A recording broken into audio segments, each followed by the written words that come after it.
Good evening students. मैंने अभी एक वीडियो यूपीएससी और बीपीएससी के हिस्ट्री के सिलेबस का पूरा कर दिया और जैसा कि मैंने कमिटमेंट किया था कि मैं हिस्ट्री ऑप्शनल वालों के लिए कुछ इस तरह से बता रहा हूँ कि ये आप लोग अगर उसको फॉलो करते हैं तो आसानी से हिस्ट्री के क्वेश्चन ऑफ जीएस में और इसमें ऑप्शनल पेपर दोनों को आप बना सकते हैं। बहुत सारे स्टूडेंट का ये रहता है कि हिस्ट्री का सिलेबस बहुत बड़ा है और उसे कवर करने में बहुत परेशानी होती है, लेकिन ऐसी बात नहीं है। बात यह है कि किसी भी पेशेंट को बहुत गंभीर बता देना और किसी भी पेशेंट को बहुत नॉर्मलाइज कर देना, ये डॉक्टर का काम है। आप देखते होंगे कि कभी कभी कोई पेशेंट डॉक्टर के पास गया है और डॉक्टर इतना हड़बड़ा गया कि पेशेंट को लगा कि बस हम तो गए ही थे। डॉक्टर ने कहा कि अगर 1 घंटे में इसको नहीं लाते तो यह तो इतना सीरियस था कि यह मर ही गया था। और तुरंत आपका बहुत सारा टेस्ट करा लिया जाएगा, आप इतने दौड़ भाग में परेशान हो जाएंगे, इतने बज्जर हो जाएंगे, आपको लगेगा कि पेशेंट मेरा हाथ से गया। तुरंत डॉक्टर कह देगा कि ये सभी आप ऑपरेशन कराइए, साइन कीजिए, इस पर इतने रुपये रख दीजिए। और कभी कभी आप देखेंगे कि आप जैसे किसी डॉक्टर के यहाँ गए हुए हैं, 2 आदमी आपको एक दाएं बाएं से पकड़ा हुआ है, आप चल नहीं पा रहे हैं, और जैसे ही डॉक्टर के गेट के पास आपने एंट्री लिया, डॉक्टर वहीं से बैठे बैठे दोनों आदमियों को सीधे कर दे, हटो हटो हटो, छोड़ो इसको, आने दो, आइए आप चल सकते हैं, आइए मेरे पास। आप में अभी तक लग रहा था कि आप चल नहीं पा सकते, लेकिन डॉक्टर ने आपको जैसे ही एक बूस्टर डोज दिया कि आप चल सकते हैं, आप देखिए गेट से चल के डॉक्टर के पास जाकर बैठते हैं और डॉक्टर कहता है आपको तो कुछ हुआ ही नहीं है, देखें आंख दिखाइए, जीभ दिखाइए, अच्छा ठीक है, ये दवाई आप खाइए। दवाई उनको देना था 25 रुपये की, लेकिन आपको दवाई उन्होंने दिया कितने की, तो 1 रुपये की, और आप उससे भी ठीक हो सकते हैं।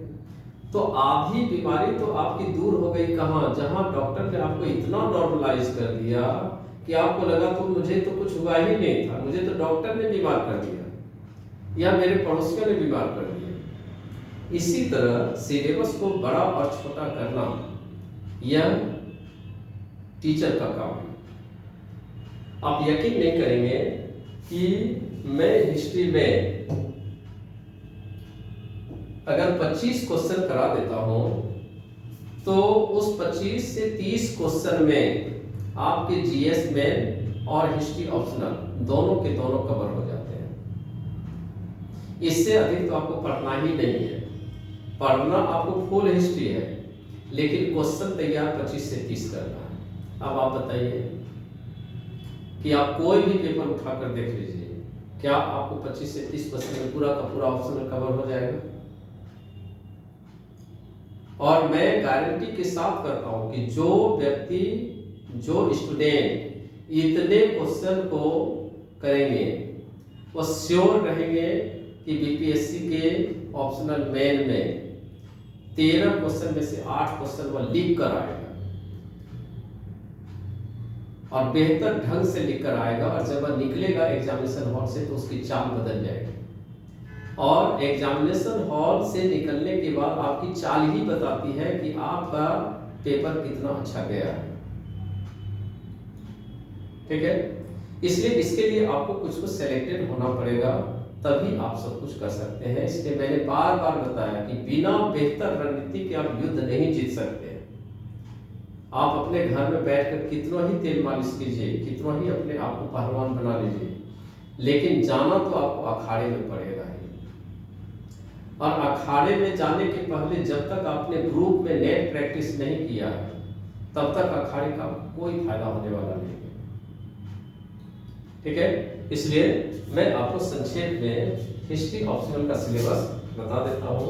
आप इतने पढ़ें और इतना में से आपका कवर हो जाएगा।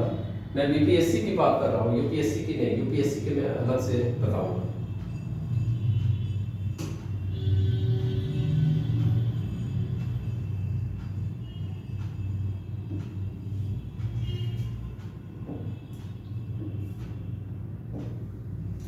यह है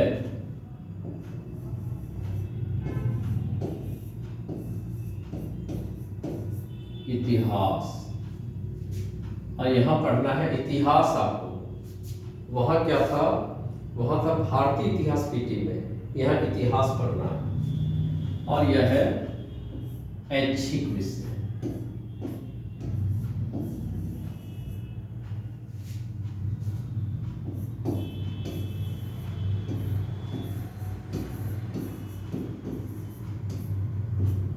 या इसी को कहा जाता है वैकल्पिक।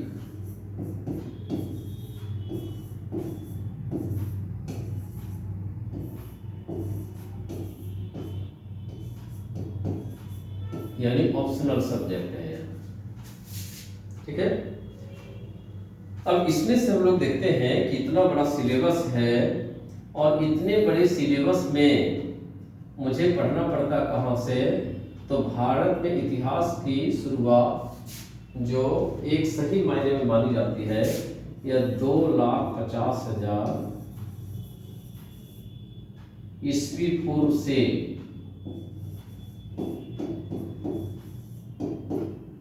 लेकर 1947 ईस्वी का इतिहास पढ़ना है। इतना लंबा किसी भी सब्जेक्ट का सिलेबस नहीं होता। लेकिन आप इसमें देखिए पूरा का पूरा आप नॉर्मलाइज हो जाइए, और इसके लिए बीपीएससी के लिए आप तैयार कीजिए।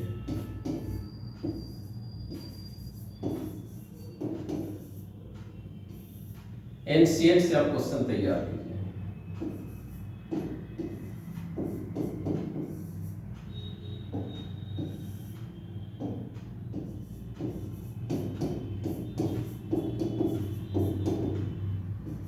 एंशिएंट हिस्ट्री से आप क्वेश्चन तैयार कीजिए। इसमें आप सिंधु घाटी सभ्यता को तैयार कीजिए।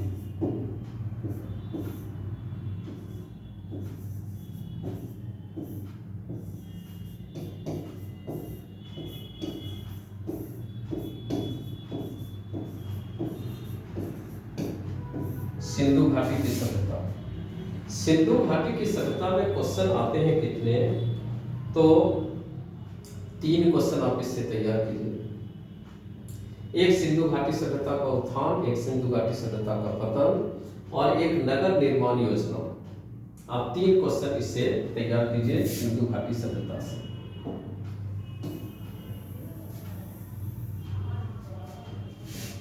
इसमें नंबर 1 तैयार कीजिए।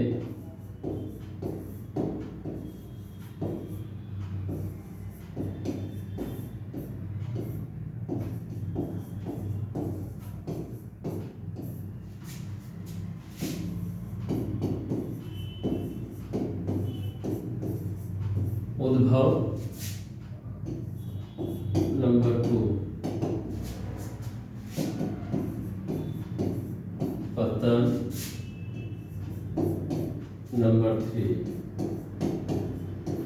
नगर निर्माण।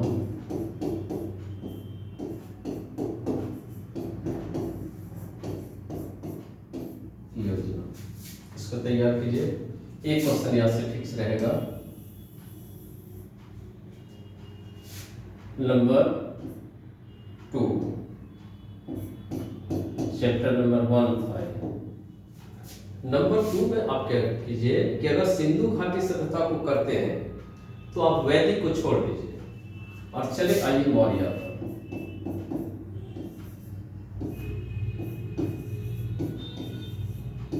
मौर्य काल, ठीक है।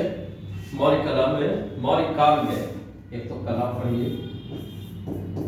आप कला पढ़ते हैं तो ये ऑप्शनल में भी आपका आ गया।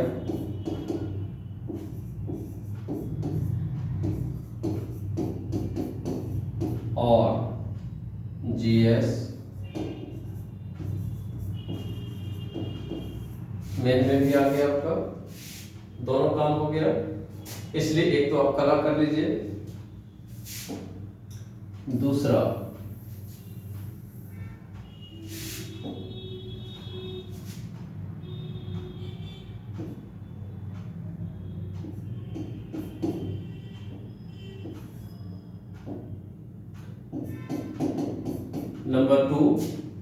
नंबर टू में आप राजनीतिक इतिहास कीजिए इसका।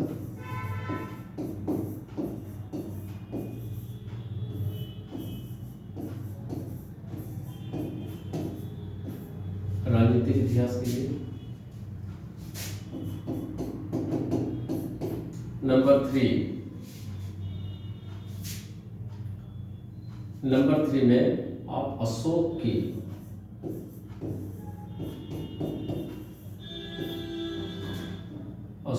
का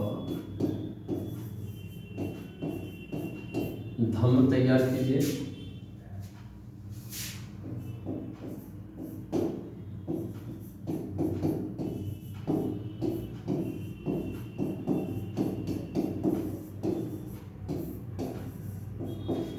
मौर्य साम्राज्य का पतन कीजिए।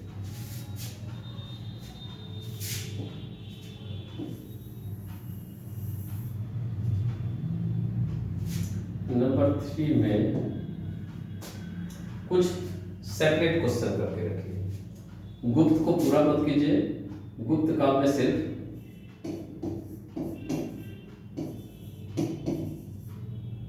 गुप्त काल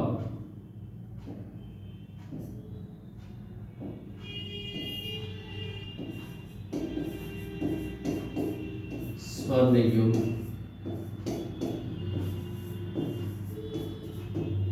क्यों पूरा मत कीजिए, और एक कर लीजिए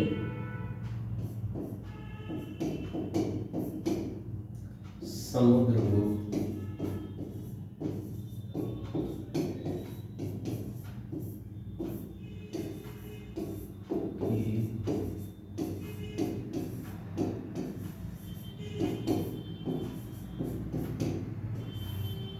उपलब्धि, इसको कीजिए। और कुछ क्वेश्चन यहां से कीजिए।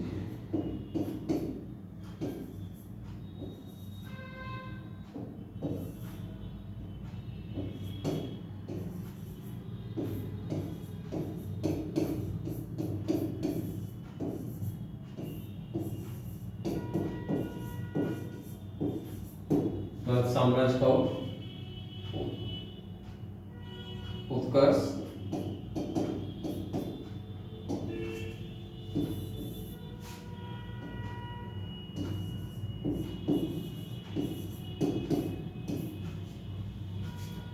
बौद्ध धर्म,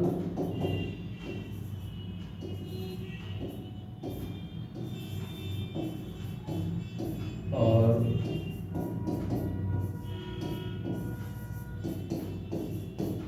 जैन।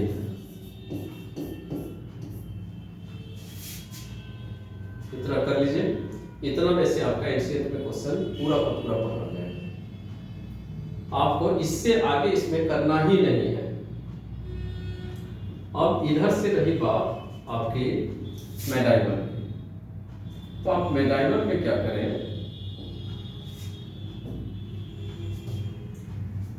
यानी इसके बाद आप पूरा का पूरा इतिहास को छोड़ सकते हैं। नंबर टू में आप यह कीजिए, ये तो प्राचीन भारत की बात थी, मध्यकाल में आ जाएगी।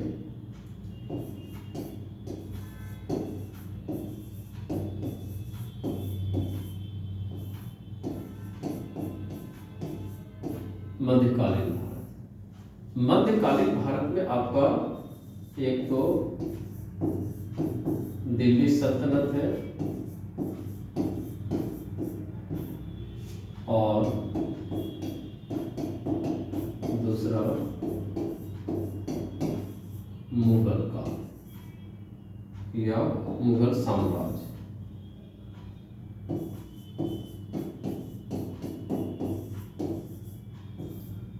इसमें से क्या कीजिए कि इसको छोड़ दीजिए, लालच मत कीजिए, इसको पूरी तरह से छोड़ दीजिए। और इसमें जो क्वेश्चन आपके बनते हैं शेषासुरी को लेकर, पूरा का पूरा काम कर लीजिए। इस पर एक इसमें ऐड कर लीजिए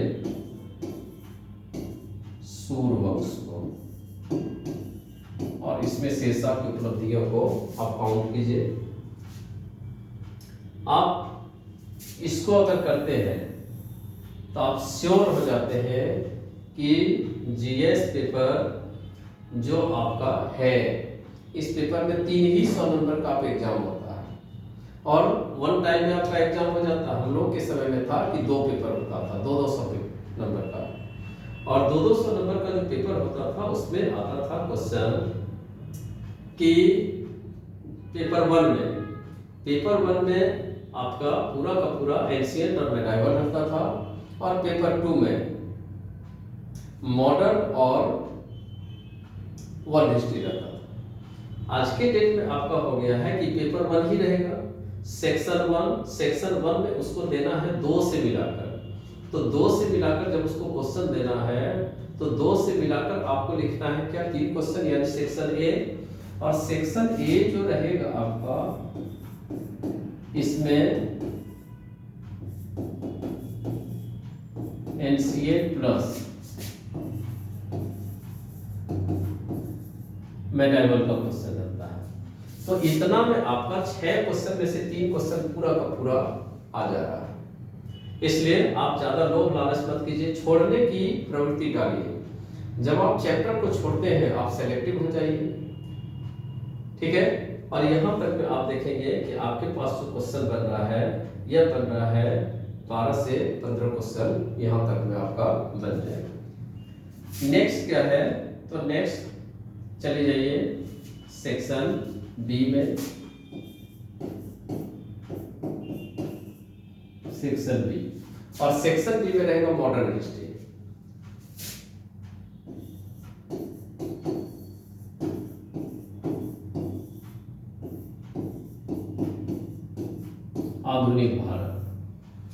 आधुनिक भारत बहुत बड़ा है, इसमें भी कुछ छोड़िए।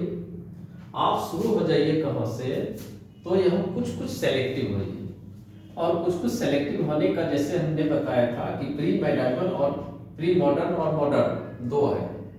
आप पूर्व आधुनिक से भी कुछ क्वेश्चन को उठाइए, और बाकी इधर से आप कीजिए। और इधर से जब आप क्वेश्चन करते हैं तो नंबर 1 पलासी,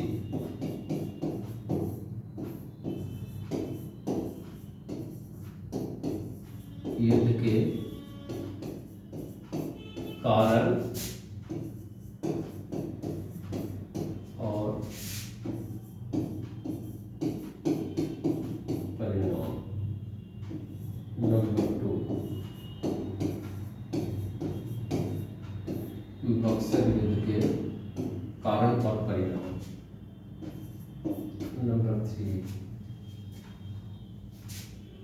नंबर 3 में अब चले आइए संथाल। नंबर 4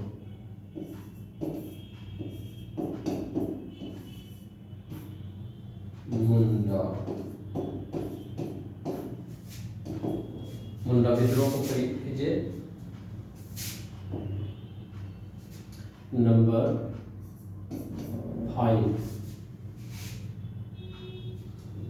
5 में 1857 को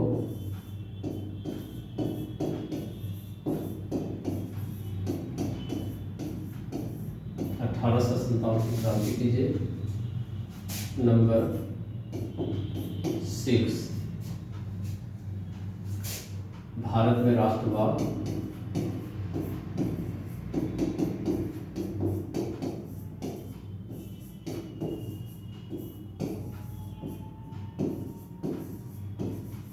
उदय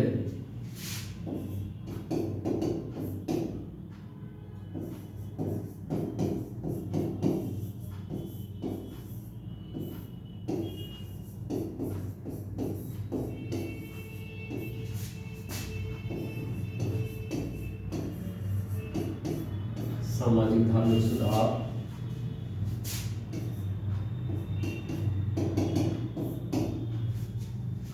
असहयोग आंदोलन, चंपारण सत्याग्रह,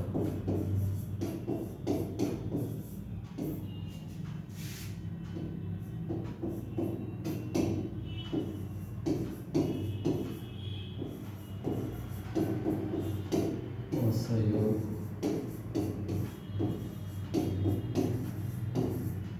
आंदोलन।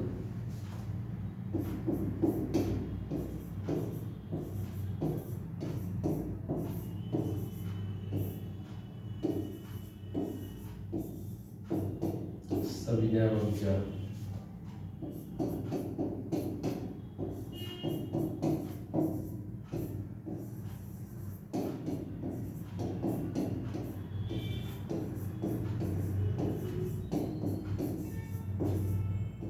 भारत छोड़ो आंदोलन। ये आपका 65 बीपीएससी जीएस तक पूछा जा चुका है। ये क्वेश्चन लगातार पूछा जाता है। ये क्वेश्चन आपको जीएस में देखने को नहीं मिलेगा, लेकिन ये आपको मिल जाएगा। अब आप ही बताइए कि जो क्वेश्चन आपको जीएस में भी मिल रहा है वो लगभग क्वेश्चन आपको यहाँ भी मिल रहा है। इसलिए एक बार आप तैयार करते हैं, पूरा का पूरा सिलेबस आपका क्लियर हो जाता है। हिस्ट्री में सबसे बड़ी फायदा यह है। और हिस्ट्री में नंबर नहीं आने का कारण है कि स्टूडेंट उसको कोरिलेट करता ही नहीं है, आज के डेट से कोरिलेट नहीं करता है। जब आप आज के डेट से वो कोरिलेट नहीं करेगा तो नंबर कैसे मिलेगा? 1857 की क्रांति है, पूरा का पूरा धार्मिक कारण, सामाजिक कारण, राजनीतिक कारण, आर्थिक कारण, तात्कालिक कारण आपने उसको गिना दिया और आपने गिनाने के बाद आज तक से इसको जोड़ा ही नहीं कि आज भी उसका प्रभाव है। चंपारण सत्याग्रह चल रहा है। आज का जो किसान आंदोलन अभी अभी हाल ही में जो हुआ है उसको आप दिखाएंगे नहीं, आपको नंबर कहाँ से मिलेगा? इसलिए आप हर एक को अपडेट कीजिए। आपको लगता है कि 1947 तक का ही हिस्ट्री है। हिस्ट्री 1947 तक नहीं है, हिस्ट्री आज तक है। 1947 में जो भी काम हुआ है उसका आज भी इम्पैक्ट है। 1857 में जो भी क्रांतियां हुई थी उसका आज भी इम्पैक्ट है। संथाल रिवोल्ट हुआ था उसका आज भी इम्पैक्ट है। राष्ट्रवाद का उदय हुआ था आज भी इम्पैक्ट है। सामाजिक धार्मिक कारण हुआ था, सुधार हुआ था, आज भी उसका इम्पैक्ट है। चंपारण सत्याग्रह का आज भी इम्पैक्ट है। आप इस इम्पैक्ट को 2022 से जब आप एग्जाम देने जा रहे हैं उस डेट में भी, रात में भी अगर आपको कुछ न्यूज में दिखाई पड़ता है आप उसको भी ऐड कीजिए। और उसको जब आप ऐड कर देंगे तो आप देखेंगे कि एग्जामिनर को लगता है कि सारी कॉपियां तो एक ही तरह की आ रही है, लेकिन जहां उसको कुछ एक्स्ट्रा मिलता है एग्जामिनर का कलम तुरंत रुक जाता है। उसको लगता है कि नहीं, इस स्टूडेंट में कुछ बात है। और आप समझ लीजिए कि आपको एक नंबर भी अगर ज्यादा मिल रहा है तो आप रैंक में आगे चले जाते हैं। एक नंबर आपको पीछे ले जाता है रिजल्ट से भी, और एक नंबर आपका रिजल्ट भी कराता है, और हो सकता है कि आपको रैंकिंग में भी ले जाए। इसलिए हिस्ट्री का सिलेबस इतना आसान है कि मैंने बताया कि उस हिसाब से टीचर ही स्टूडेंट को नहीं मिला, जिसके कारण उसने हिस्ट्री को छोड़ दिया। और अगर टीचर मिल भी रहा है तो एक ही ढर्रे पर 1857 की क्रांति का जो कारण है बस वही रटा रटाया, आर्थिक कारण, सामाजिक कारण, राजनीतिक कारण, धार्मिक कारण, लेकिन कभी भी उसने एक लाइन अलग से जोड़वाया नहीं कि आज इसका क्या इम्पैक्ट है। जब जुट जाएगा तो क्वेश्चन का आंसर संपूर्ण हो जाएगा और स्टूडेंट को उसका नंबर मिलेगा। ठीक है, इसलिए ये 11 क्वेश्चन हुआ। इसमें से 3-4 क्वेश्चन को और ऐड कर लीजिए। 3-4 क्वेश्चन को और जो आप ऐड करेंगे इसमें आप कर लीजिए कि भारत में और बिहार में,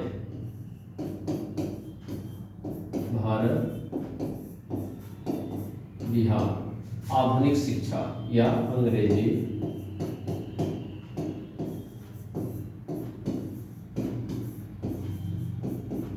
शिक्षा का विकास।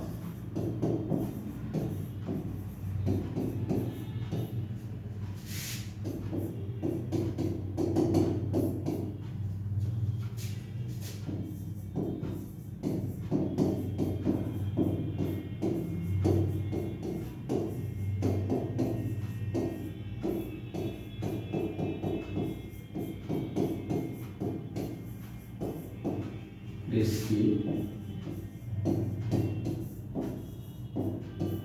भूमिका।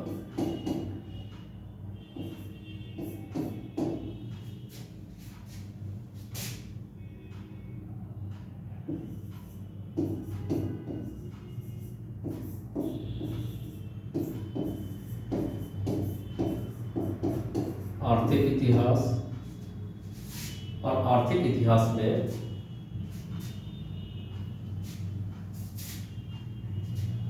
इतिहास में आप डालें क्या, तो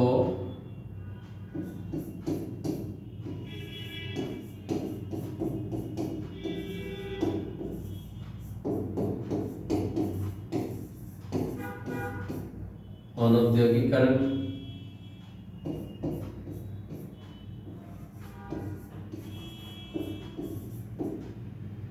अकृषिकीकरण,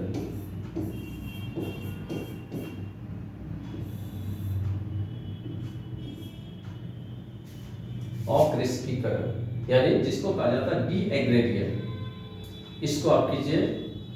और ये जैसे कि आप अगर नहीं समझ पा रहे हैं तो इसके लिए एक जो टॉपिक है वह है दादाभाई नौरोजी की धन निष्कासन का सिद्धांत। धन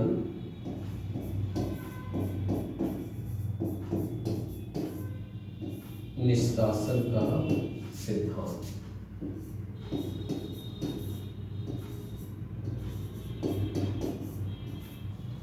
इसे पढ़ें, इसको पढ़ने से आपका आर्थिक इतिहास पूरा का पूरा आ जाएगा और आप निश्चिंत हो जाएंगे। इतने में से आपका जीएस में और हिस्ट्री ऑप्शनल दोनों का दोनों काम तमाम हो जाएगा। इतना तो आसान है।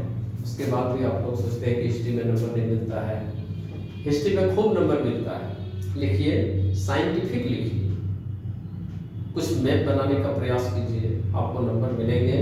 और मैं आपको बता देता हूँ कि अदर सब्जेक्ट से अधिक नंबर मिलेंगे आपको, और आप अपने आप को धन्य समझेंगे कि मैंने हिस्ट्री में इतना नंबर लाया। Okay, thank you. जो भी जहाँ पर हैं वो शॉर्ट में इतना तैयार कर सकते हैं, लेकिन इस शॉर्ट में आने के लिए आपको कम से कम हिस्ट्री का पूरा स्ट्रक्चर आपको क्लियर चाहिए। आप जब तक पूरा का पूरा हिस्ट्री नहीं पढ़े हुए तो आप सेलेक्टिव हो ही नहीं सकते हैं, क्योंकि हर एक सेक्टर किसी न किसी दूसरे से जुड़ा हुआ है।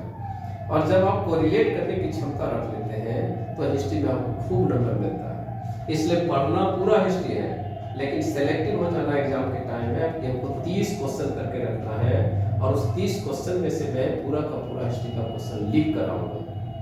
ठीक है, इतना अगर आप कर लेते हैं तो आपका ऑप्शनल पेपर पूरा का पूरा तैयार है, अदर सब्जेक्ट से अच्छा तैयार होगा। Okay, thank you. आप इस वीडियो को देखिए।